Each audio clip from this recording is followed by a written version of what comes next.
শুরু হচ্ছে আমাদের আজকের গল্প, লাল চুলের আতঙ্ক। রচনা শার্লক হোমস। সময়টা হেমন্তের শেষ। শীত আসে আসি করেও ঠিক আসেনি। সেই রকম একটা বিষণ্ণ সন্ধ্যায় হোমসের বাড়িতে গিয়ে দেখলাম একজন অদ্ভুত চেহারার লোকের সঙ্গে হোমস কথা বলছে। বেশ গোলগাল ভদ্রলোক। দেখলেই মনে হয় বেজার রকমের দ্বিধা নেই তিনি এখানে ছুটে এসেছেন। আচার আচরণে বেশ একটা বোকা বোকা ভাব। আর যেটা সবচেয়ে লক্ষণীয় সেটা হলো তার ছোট মাথায় এক মাথা লাল চুল। এও দেখলাম হোমস গম্ভীর হয়ে তার কথাগুলো শুনছে। আমি ভেতরে প্রবেশ করতেই হোমস আমায় স্বাগত জানালো। আরে এসো এসো ওয়াটসন, আলাপ করিয়ে দিই। ইনি মিস্টার উইলসন, একটা বিচিত্র মামলা এনেছেন। আমি মৃদু হেসে বললাম, সে তোমার গম্ভীর মুখ দেখি বুঝেছি। হোমসের মুখে চিন্তা রেখা ফুটে উঠল। বলল, ছোটখাটো অন্যায় অপরাধের পেছনেই সব থেকে বেশি মাথা ঘামাতে হয়। উইলসনের গল্পটা শুনলে অনেকেরই মনে হবে এ নিছক পাগলামি। আমার কিন্তু মনে হয় এর পেছনে কোনো গভীর চক্রান্ত আছে। মিস্টার উইলসন, আর একবার আপনার কাহিনীটি বলুন। মিস্টার উইলসন খুবই উৎসাহিত হয়ে উঠলেন। তার গোলগাল মুখখানায় ভাঁজ পড়ল। আমার মনে হলো সাদা পোশাক পরিহিত লোকটি নিশ্চয়ই একজন মধ্যবিত্ত ব্যবসায়ী, কারণ সাধারণ ব্যবসায়ীদের মতন তার কোনো চাকচিক্য নেই। তার ছেঁড়া জুতো দেখে এও বোঝা গেল ভদ্রলোক এখন বেশ অর্থকষ্টে পড়েছে। যাই হোক, মিস্টার উইলসন বলতে লাগলেন, আমরা ছিলাম লন্ডন শহরের সবচেয়ে নামকরা দর্জি। আমার জ্যাঠামশাই রাজার এক মামাতো বোনের জামা কাপড় তৈরি করতেন। এখন আমাদের অবস্থা পড়ে যাওয়ায়। হোমস তার কথার উপরই কথা বলে উঠল, আপনাকে কায়িক পরিশ্রম করতে হয়েছে, কয়েকদিন ধরে লেখালেখি কাজও খুব করতে হয়েছে, মসিনার অভ্যাস আছে, আর একবার চীনে যেতে হয়েছিল। এখন হয় আপনি বিপদনিক, নয় বিয়ে করেননি। ভদ্রলোক অবাক হয়ে জিজ্ঞাসা করলেন, আপনি এসব কথা কি করে জানলেন? আমি আপনাকে সব কিছুই বলিনি। হোমস বলল, আপনার চেহারা দেখি বুঝেছি। আপনার ডান হাত বাঁ হাতের থেকে কিছু বড় এবং দু হাতের পেশিগুলো বেশ শক্ত শক্ত। তার মানে আপনাকে এমন কোনো দৈহিক শ্রম করতে হতো যাতে আপনার দু হাতই কাজে লাগে। সাধারণত রাজমিস্ত্রি ছাড়া এমন কাজে সব্যসাচী হওয়া যায় কি করে? তাছাড়া arc and compass best pin আপনার কোটে আটকানো আছে। নস্যি যে নেন বোঝা যায় আপনার নাকের কোণে নস্যি আর ওই নোংরা রুমাল দেখে। আপনি যে চীনে গিয়েছিলেন তার চিহ্ন আপনার বাঁ হাতের কবজিতে আঁকা আছে, কারণ ওই ধরনের মাছের উল্কি চীনে ছাড়া কোথাও আঁকা হয় না। আপনার পোশাকের আগোছালো ভাব দেখেই মনে হয় আপনার বাড়িতে কোনো গৃহিণী নেই। উইলসন আশ্বস্ত হয়ে বললেন, আমি ভেবেছিলাম আপনি বোধহয় জাদু জানেন। আচ্ছা, এখন শুনুন যে জন্যে আমার আশা। এই বলে একটা কাগজে কাটিং তিনি আমাদের হাতে দিলেন। দেখলাম লন্ডনের মর্নিং ক্রিমিনালের একটা বিজ্ঞাপন। রক্তকেশীদের সুবর্ণ সুযোগ। লেবাননের এলিজাবেথ পেরিক প্রতিষ্ঠিত এই রক্তকেশী সমিতির একটি সভ্যপদ সম্প্রতি খালি হয়েছে। যারা লন্ডনের বাসিন্দা, বয়স 21 বছরের বেশি এবং আর্থিক অসচ্ছলতা আছে, তাঁরাই আবেদন করুন। সপ্তাহে সামান্য কাজের জন্য 4 পাউন্ড করে বৃত্তি দেওয়া হবে। আগামী সোমবারে বেলা 11টায় সাক্ষাতের সময় নির্ধারিত হয়েছে। আমি অবাক হয়ে হোমসের দিকে তাকাতেই হোমস উত্তেজিত হয়ে বলে উঠল, এর মানে একটা গভীর ষড়যন্ত্র, বুঝলে? উইলসন সাহেব বেশ আবেগের সঙ্গে বলতে লাগলেন, ক্রোবার্ক স্কোয়ারে আমার যে দোকানটা আছে, এককালে সেটা ভালোই চলতো। তখন 2 জন লোক রেখেছিলাম।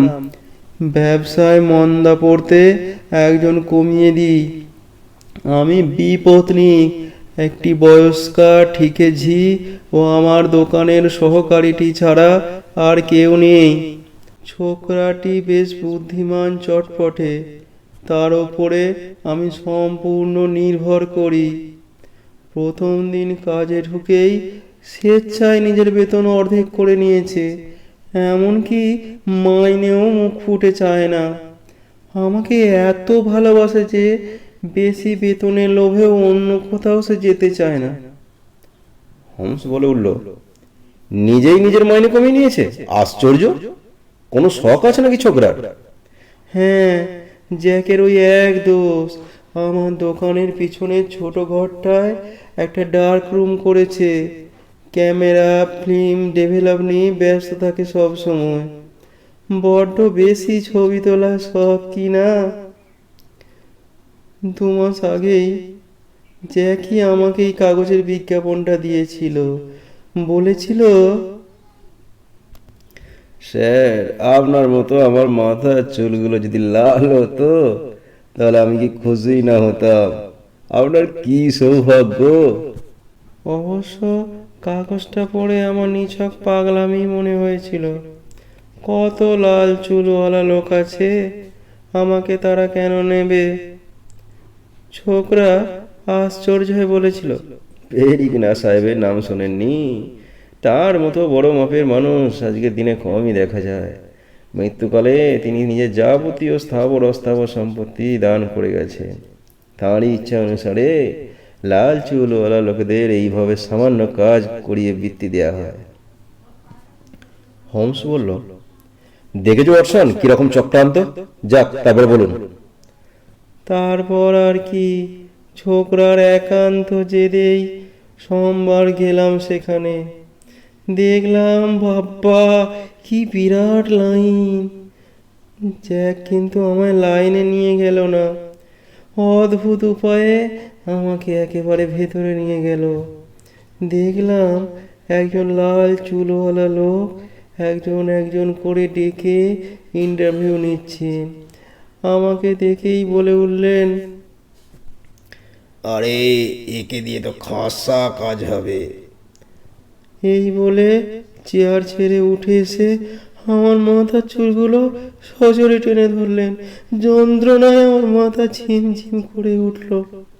আমি কিছু বলবার আগেই সেই লাল চুলওয়ালা লোকটি লজ্জিত স্বরে বলল, এ কিছু মনে করবেন না, অনেক নকল চুল পড়া লোক এখানে আসে কিনা, তাই আপনার চুল টেনে নকল কি আসল দেখছিলাম। যাক, আপনি কাজের জন্য এসেছেন নিশ্চয়ই। কোনো মতে মাথা নাড়তেই তিনি বললেন, কাল থেকে কাজে লেগে যান। আচ্ছা, আপনার স্ত্রী পুত্র আছে তো? আমি বললাম, না, আমি বিপদনিক ও নিঃসন্তান। শুনে ভদ্রলোক মাথা নাড়লেন। তাহলে তো হলো না। আমাদের নিয়ম আছে, প্রত্যেক সভ্যকেই সংসারী হতে হবে।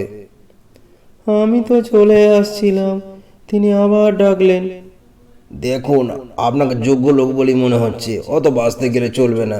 আপনি কাল থেকেই কাজে আসুন। হোমস দেখুন যেন কথাগুলো গিলছিল।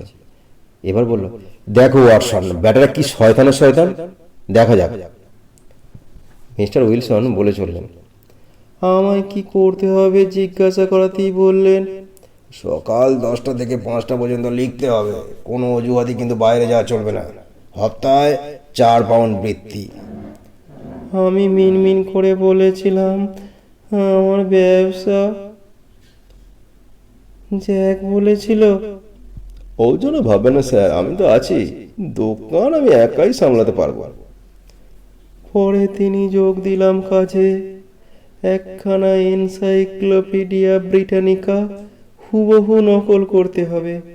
কাজটা কেমন ভালো লাগলো না, কিন্তু জ্যাকের উৎসাহে লেগে রইলাম। দেখতাম আমার নিয়োগকর্তা প্রথম প্রথম অফিসে থাকতেন, তারপর তাকে দেখতেই পেতাম না। কিন্তু আমার বৃত্তির কোনো অসুবিধা হয়নি, বেশ চলছিল। আজ অফিসে গিয়ে দেখি একখানা প্ল্যাকার্ড অফিসের দুয়ারে টাঙানো আছে। তাতে লেখা আছে, রক্তকেশী সংঘ আজ থেকে বন্ধ হলো। তারপর অনেক ভেবে চিনতে আপনার কাছে এলাম। আপনি আমায় পরামর্শ দিয়ে বলুন আমায় কি করতে হবে। হোমসের মুখে মৃদু হাসি উঁকি দিয়ে মিলিয়ে গেল। বলল, কেউ মজা করার জন্য সব করেনি, এর পিছনে আছে এক গভীর ষড়যন্ত্র। আচ্ছা বলুন তো, আপনার সহকারী কতদিন আপনার কাছে কাজ করছে? তা প্রায় 2.5 মাসের ওপর। ছেলেটি বড় ভালো, ওর মাইনের সব টাকা আমার কাছেই জমা আছে। জ্যাকের কানে কি কোনো ছেলে আছে? বেশ ভেবে বলুন। হ্যাঁ হ্যাঁ, তা তো আছেই, দোকানেই ছেঁড়া আছে। ও নাকি ছেলেবেলায় মাকড়ি পড়তো তাই। ভদ্রলোক বিদায় নেবার ঘন্টাখানেক পরে আমরা উইলসনের দোকানের সামনে ঘোরাফেরা করেছিলাম। দেখলাম মিস্টার উইলসন বেরিয়ে গেলেন, বোধ করি খেতে গেলেন। একটু পরেই হোমস দ্রুত পায়ে দোকানের দরজার কাছে গিয়ে কান বেঁধে কি যেন শুনল। বলল, মনে হচ্ছে অনেকগুলো ইঁদুর যেন একই সঙ্গে মাটি খুঁড়ছে, এসো ঢোকা যাক। দরজায় টোকা মারল হোমস। একটি সুদর্শন ছেলে দরজা খুলে দিল। হোমস বলল, মিস্টার উইলসন আছেন? না, খেতে বেরিয়েছেন বলেই আমাদের মুখের ওপর দরজা বন্ধ করে দিল। হোমস খুশি হল। যেতে যেতে আমায় বলল, দেখেছো ওয়াটসন, ছোকরার প্যান্টটা হাঁটু অবধি তোলার ধুলো কাদা লেগে আছে। তারপরে হোমস আমাকে বাড়ির পিছন থেকে নিয়ে গেল। দেখো, সিটি অ্যান্ড সুবারবান ব্যাংকের হেড অফিসের বাড়িটা ঠিক বাড়ির পিছনেই, একেবারে লাগোয়া। যা ভেবেছি ওয়াটসন, তুমি এখন যাও, ঠিক রাত 10টায় আমার বাড়ি এসো, কেমন? যথাসময়ে হোমসের বাড়ি গিয়ে দেখলাম পুলিশের বেশ একটা ছোটখাটো সশস্ত্র দল সেখানে বসে আছে। স্কটল্যান্ড ইয়ার্ডের 2 জন উচ্চপদস্থ পুলিশ অফিসার ছাড়াও একজন অপরিচিত ব্যক্তি সেখানে আছে। আমি গিয়ে পৌঁছতেই হোমস বলে উঠল, আরে এস ওয়াটসন, এই ভদ্রলোককে তুমি চেনো না? ইনি হলেন সিটি অ্যান্ড সুবারবান ব্যাংকের প্রধান কর্মকর্তা মিস্টার ম্যাকফারসন। এদের ব্যাংকের স্ট্রং রুমে প্রায় 1 কোটি টাকার সোনার পাত রয়েছে। অস্ট্রেলিয়া থেকে আমেরিকা যাবার পথে ব্যবসার জন্য রাখা আছে। আমরা দেরি করলাম না। যেতে যেতে হোমস ডিটেকটিভ ইন্সপেক্টর লেস্ট্রেডকে বলল, আজ এমন একটা অপরাধীকে ধরিয়ে দেব যাকে ধরা তোমাদের পক্ষে হয়তো সম্ভব হতো না। লোকটার নাম জন ক্লে, মস্ত বড় পরিবারের ছেলে। অবস্থা বিপর্যয়ে একটি পাকা বদমাশে পরিণত হয়েছে। 2 বার জেল পালানোর জন্য তার 2টো কানই ফুটো করে দেওয়া হয়েছে। কথা বলতে বলতে ততক্ষণে আমরা ব্যাংকের কাছে এসে পড়েছি। তালা খুলে আমরা মাটির নিচে স্ট্রং রুমে হাজির হলাম। বাইরের দিকে পাথরে একটা ঘা মেরে হোমস বলল, সবই ফাঁপা দেখছি, এই বাক্সগুলোতে সোনার পাত আছে নিশ্চয়ই। মিস্টার ম্যাকফারসন বললেন, হ্যাঁ। এবার হোমস আমাদের চারিদিকে বাক্সগুলো বেশ ভালোভাবে সাজিয়ে দিয়ে অপেক্ষা করতে লাগলো। একটু পরেই খুটখুট আওয়াজ কানে এলো। দেয়ালের একটা পাথর সরিয়ে গিয়ে ক্রমে একটা ক্ষীণ আলো রেখা স্পষ্ট হলো। একটু পরে 2 জন লোক লাফিয়ে ঘরের মধ্যে প্রবেশ করলো। তারপর আর কি, ওদের 2 জনকে ধরতে আমাদের বিশেষ কষ্ট পেতে হলো না। আচমকা আমরা পিস্তল উঁচিয়ে দাঁড়াতেই তার হক চকিয়ে গেল।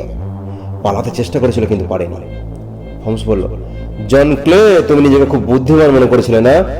ক্লে বলল, আমার অদৃষ্ট, আমার শরীরে রাজ রক্ত আছে, সমীহ করে কথা বলুন।